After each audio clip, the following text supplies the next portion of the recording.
Church of India के metropolitan और bishop of Lucknow Shri John Augustine ji बैठे हैं। देखते हैं आज वो हमारे साथ क्या धमाकेदार न्यूज़ लेकर आए हैं। नमस्कार, मैं तानिया सिंह और आप देख रहे हैं एम न्यूज़। पूरे देश में बड़े धूमधाम से CNI डे बनाया गया, इस पर क्या कहेंगे आप बिशप साहब? मैंने भी सुना है कि पूरे देश में बड़े ही धूमधाम से CNI डे मनाया गया है। ये CNI डे कहना उचित नहीं होगा मेरे लिए। मैं तो इसको कल काला दिवस के रूप में मनाया। ऐसा क्यों? काला दिवस इसलिए कि 29 नवंबर 1970 में आज के दिन चर्च का विकास बंद हो गया और चर्च की संपत्ति और चर्च बिकना शुरू हो गया, क्योंकि आज के दिन ये जो तथाकथित चर्च यूनियन के नाम पे चर्च ऑफ नॉर्थ इंडिया का गठन हुआ और जो कुछ चर्च ऑफ इंडिया के भी कुछ पादरी अपने चर्च ऑफ इंडिया को छोड़ के इस नए संगठन में गए,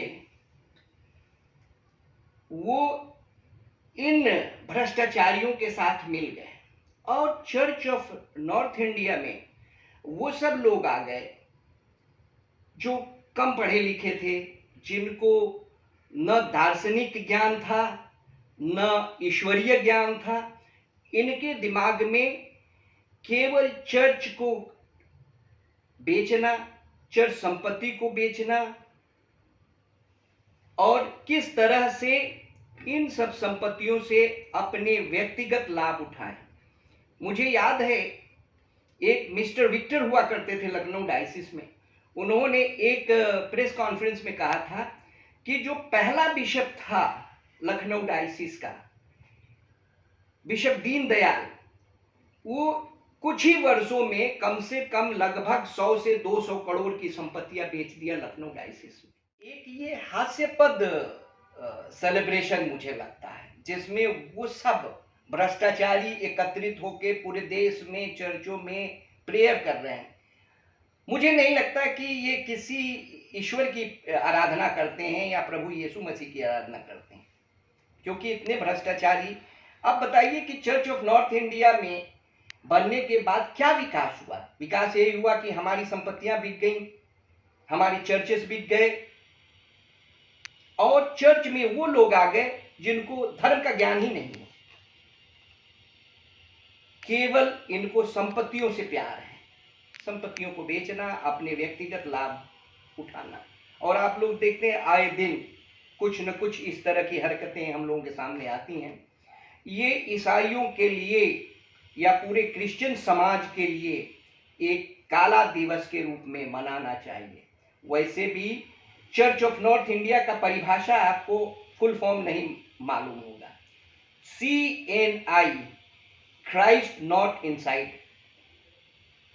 तो ईश्वर जिस संस्था में नहीं है, प्रभु यीशु मसीह जिस संस्था में नहीं है, वो संस्था का यही दुर्दशा है। में नागपुर डायसिस में एक हलचल हो रखी है जहां चर्च ऑफ इंडिया और चर्च ऑफ नॉर्थ इंडिया हो रखा है, इस पर आप क्या कहेंगे बिशप साहब? मतलब ये चर्च ऑफ इंडिया और चर्च ऑफ नॉर्थ इंडिया तो हलचल दिन प्रतिदिन होता रहता है, लेकिन आजकल नागपुर डायसिस का चर्चा ज़्यादा है। हमारे देखते हैं क्रिश्चियन सोशल मीडिया पे एक ऑर्डर घूम रहा है जो कि चर्च ऑफ इंडिया द्वारा दाखिल एक रिट में चर्च ऑफ नॉर्थ इंडिया के ऊपर लगा है, जिसमें एक आदेश हुआ है।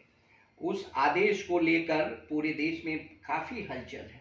मैं ये बताऊं कि जैसे मैंने बताया कि चर्च ऑफ नॉर्थ इंडिया का गठन एक भ्रष्टाचार का शुभारंभ हुआ था।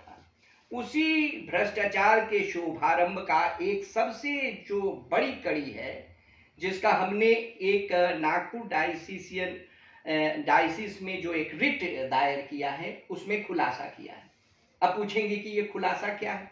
ये खुलासा ये है कि नागपुर डायसिसियन एजुकेशन बोर्ड नामक एक संस्था चैरिटी कमिश्नर नागपुर में रजिस्टर्ड है, जिसके अंतर्गत डायसिस ऑफ नागपुर के जितने भी एजुकेशनल संस्थाएं थीं उसमें रजिस्टर्ड हैं आज भी। और नागपुर डायसिस का जो कार्य क्षेत्र था वो पूरा विदर्भ, छत्तीसगढ़ और मध्य प्रदेश मिलाकर डायसिस ऑफ नागपुर का गठन हुआ था चर्च ऑफ इंडिया के द्वारा। इसके बाद जब चर्च ऑफ नॉर्थ इंडिया का एक फर्जी गठन हुआ, उसके तहत इन लोगों ने बड़े ही शातिराना तरीके से इन लोगों ने क्या किया कि नागपुर डायसिस को 3 भागों में बांट दिया, भोपाल डायसिस, जबलपुर डायसिस और छत्तीसगढ़ डायसिस। और हर डायसिस में एक डायसिसियन एजुकेशन बोर्ड बना के सोसाइटी में रजिस्टर्ड करा दिया और सभी संस्थाएं जो उस एरिया में थी अपने अपने में बंदर बांट कर लिया, जो कि अपने आप में एक बहुत बड़ा अपराध है। सर, ये फर्जी मुकदमे को लेकर एक ऑडियो बहुत वायरल हो रहा है, इस पर आप क्या कहेंगे? ये कोई नई चीज नहीं है church of north India, specially diocese of Lucknow के लिए इस तरह के एक फर्जी मुकदमा ये कराया करते हैं, अक्सर कराते हैं। भी एक वायरल आया है कि मेरे ऊपर बहुत प्रेशर है कि मुकदमा कर दो किरण मसीह पे। तो ये तो बड़े साधारण सी चीज है, अपने दबाव में लेने के लिए फर्जी मुकदमे करा देते। इनके पास कोई तथ्य नहीं है, एक तथ्यहीन चीजों को लेके मेरे ऊपर भी एक मुकदमा करा दिया। एक राकेश चतरी है लखनऊ का, कि मैंने सोसाइटी रजिस्ट्रार को एक एप्लीकेशन दिया, एप्लीकेशन में सुनवाई हुई 2 साल, उसके बाद आदेश आया, हाई कोर्ट गया, सुप्रीम कोर्ट गया, जो भी हुआ ये लीगल मैटर है, ये क्रिमिनल मैटर नहीं है, लेकिन इसने करा दिया 156(3) में, ये 156(3) के तहत एक मुकदमा दर्ज करा दिया। तो ये तो एक्सपर्ट हैं। जैसे पहले ही मैंने बताया कि एक बिशप को गैंगस्टर लगा दिया, गैंगस्टर लगा के अपने पॉलिटिकल पावर से उसको गिरफ्तार करा के जेल भेज दिया और हाईकोर्ट ने क्या किया, क्वैश कर दिया। इसी तरह का एक मामला सर किरण मसीह को अपने दबाव में लेना चाहते हैं कि मान लें, बैंक से अपनी चिट्ठी को विड्रॉ कर लें और इनके साथ मिल के घोटाले में सम्मिलित हों, लेकिन वो महिला है और मैंने पहले भी कहा कि वो बहुत ही गॉड फियरिंग महिला है, मुझे नहीं लगता वो इस मामले से कोई कॉम्प्रोमाइज़ करेगी। तो इनके पास फर्जी मुकदमा कराने वाले लोग भी हैं, फर्जी मुकदमे करा देते हैं, तो कोई नई चीज़ नहीं है। और अगर वो फर्जी मुकदमा करा सकते हैं तो कोई असली मुकदमा इन पे करा देगा, तो देखा जाए क्या होगा। इसीलिए ये चर्च ऑफ नॉर्थ इंडिया एक भ्रष्टाचार का बहुत बड़ा ढेर है और इसका मुखिया है एक नायक नामक व्यक्ति, जिसके शायद रीढ़ की हड्डी नहीं है उसमें, वो चुप रहता है। और इस भ्रष्टाचार का खुलासा जल्द ही होगा, कानून के द्वारा होगा। और जो वर्तमान में ये जो सरकार है भारतीय जनता पार्टी का, जो भ्रष्टाचार के खिलाफ में लगातार प्रयासरत है, मुझे लगता है कि इसमें जरूर कार्रवाई होगी। हमारे उत्तर प्रदेश पे तो मैं एकदम से निश्चिंत हूं कि इस प्रश्न का जवाब जल्दी ही मिलेगा। और मुझे मालूम है कि भारत सरकार अपनी जांच कर रही है। जांच जिस दिन हम लोगों के समक्ष आएगा, हम लोगों की आंखें खुल जाएंगी। बिशप साहब, सुप्रीम कोर्ट का 2013 का आदेश क्या है? ये आपने एक बड़ा अच्छा प्रश्न किया, जो मैं पहले बोलना चाह रहा था। 2013 का आदेश में चर्च ऑफ नॉर्थ इंडिया के मर्जर को सुप्रीम कोर्ट ने नकार दिया, कहा कि किसी तरह का कोई मर्जर नहीं हुआ, न संपत्तियों का मर्जर हुआ है, न चर्च का मर्जर हुआ है। अब ये प्रश्न बार बार ये उठता है कि जब चर्च का मर्जर खत्म हो चुका तो ये क्यों संचालन कर रहे हैं? ये जगलरी से संचालन कर रहे हैं। Do you understand jugglery? ये इधर की बात उधर, इस कोर्ट में कुछ कहना, उस कोर्ट में कुछ कहना। जैसे कि लखनऊ में हाई कोर्ट में इन लोगों ने इनका वकील ने कहा कि ये सुप्रीम कोर्ट का आदेश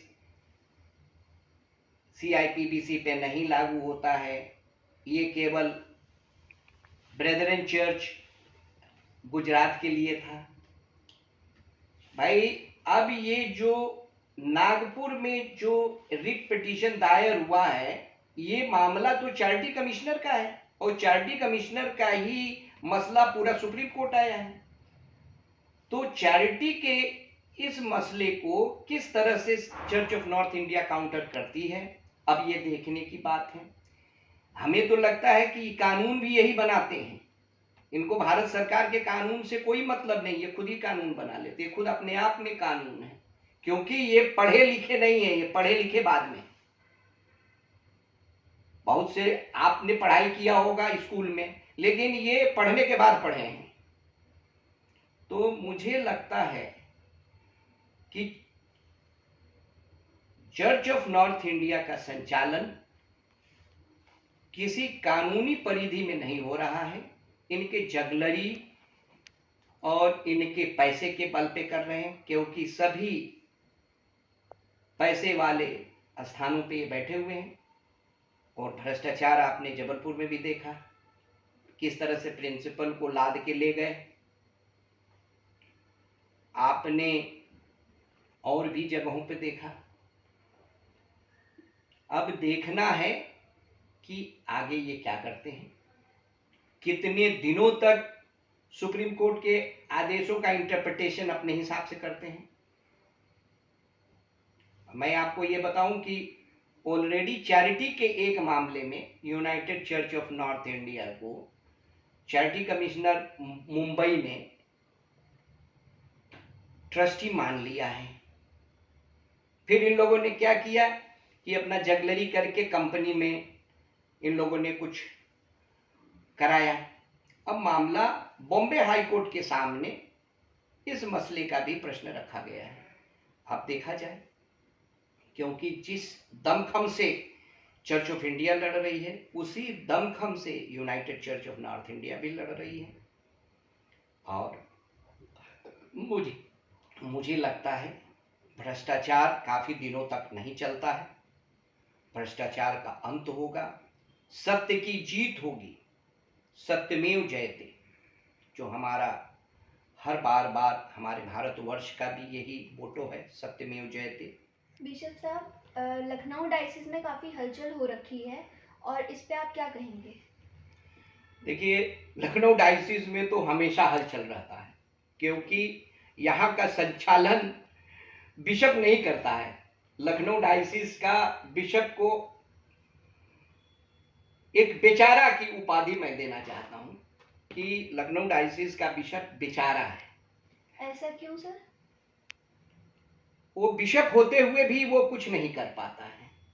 अभी आप जैसे ने बताया कि बड़ा हलचल मचा है, मेरे ही भी संज्ञान में आया है कि आजकल झांसी में काफी हलचल मचा हुआ है सेंट मार्क्स स्कूल को लेकर।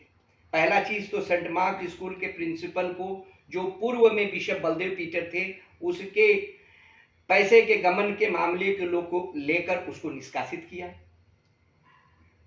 फिर ये पूरे षड्यंत्र के तहत बिशप बलदेव पीटर को जेल भेज के एक गैंगस्टर इस पे लगवाया। एक व्यक्ति है जो अपने आप को भारतीय जनता पार्टी का कोई कार्यकर्ता या उपाध्यक्ष कहता है, इसने फर्जी ढंग से उसको फंसाया।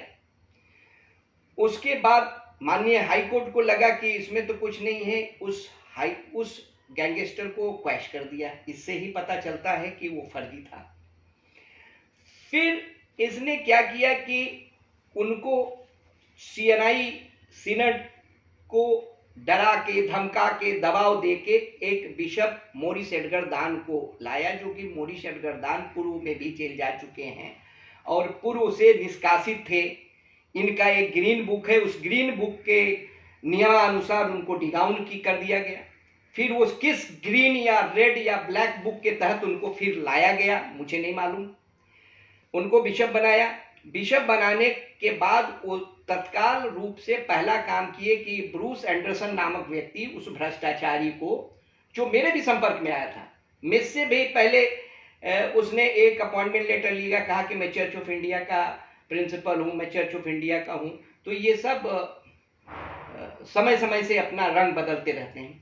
तो ये भ्रष्टाचारी को फिर से प्रिंसिपल बना दिया गया, और ये भ्रष्टाचारी के प्रिंसिपल बनने के बाद वहाँ का जो एक फर्जी कमिटी ऑफ मैनेजमेंट है, उसके तहत एक किरण मसीह है, किरण मसीह को इन लोगों ने मैनेजर बनाया। किरण मसीह एक बहुत ही गॉड फियरिंग लेडी है, जो गलत काम करने से बहुत डरती है। ने जब देखा कि फर्जी ढंग से पैसे का निष्कासन हो रहा है, तो उसने बैंक को कहा कि इस तरह के निष्कासन उनके अनुमति के बिना न किया जाए। इन लोगों ने क्या किया कि जब इन्होंने रोक लगाया पैसे ये साइन करने पे, तो इन्होंने एक और मैनेजर रख दिया ताकि इनका ये फोर्जरी का काम चलता रहे। और इसके तहत इस महिला ने जब बैंक को कहा कि आपके षड्यंत्र से, आपके मिलजुल कर इस तरह से पैसे का गमन हो रहा है, तो उस पर झूठे आरोप लगाए गए। उसको झूठे आरोप लगा के उसको इलाहाबाद बुलाया गया कि आ जाओ मीटिंग अटेंड करने। एक महिला को आप बुला रहे हैं, जबकि स्कूल है झांसी में, आप कर रहे हैं मीटिंग लखनऊ में, एक महिला को आप बुला रहे हैं। ये एक बहुत बड़ा प्रश्न चिन्ह है। चलिए, इसमें मुझे ज़्यादा कुछ नहीं कहना है, वो उनकी फर्जी मीटिंग और उनका। लेकिन जब मैं इसके तह में गया तो मुझे पता चला कि इन लोगों ने उनको पहले तो इन्होंने बताया कि तुमको हम प्रिंसिपल बनाएंगे, फिर इन लोगों ने उसको प्रिंसिपल ना बना के उसको मैनेजर बनाया, और इसके लिए इन लोगों ने 50 लाख रुपए लिए किरण मसीह से। तो आप समझ सकते हैं कि कितना सच्चा है church of north India. Church of north India में अगर आपको पद लेना है तो पैसा दीजिए, बिशप बनना है तो पैसा दीजिए, हर चीज के लिए ये पैसा लेते हैं। और इतने भ्रष्टाचारी हैं कि अगर शायद चर्च ऑफ साउथ इंडिया की तरह, जहां मैंने मेरे प्रयास से चर्च ऑफ साउथ इंडिया को सरकार, हाई कोर्ट ऑफ मद्रास ने रिसीवर बैठा दिया है, मैं चाहता हूं कि भारत सरकार भी इनके भ्रष्टाचार को समझे। किस तरह से ये जमीनें बेचते हैं बिना किसी अधिकार के, किस तरह से ये सभी संस्थाओं को कब्जा किए हुए हैं, शैक्षणिक संस्थाओं पे, और जिसमें पैसे का भ्रष्टाचार आप देख ही सकते हैं। जबलपुर में आपने देखा कि किस तरह से बिशप और प्रिंसिपल्स जेल गए।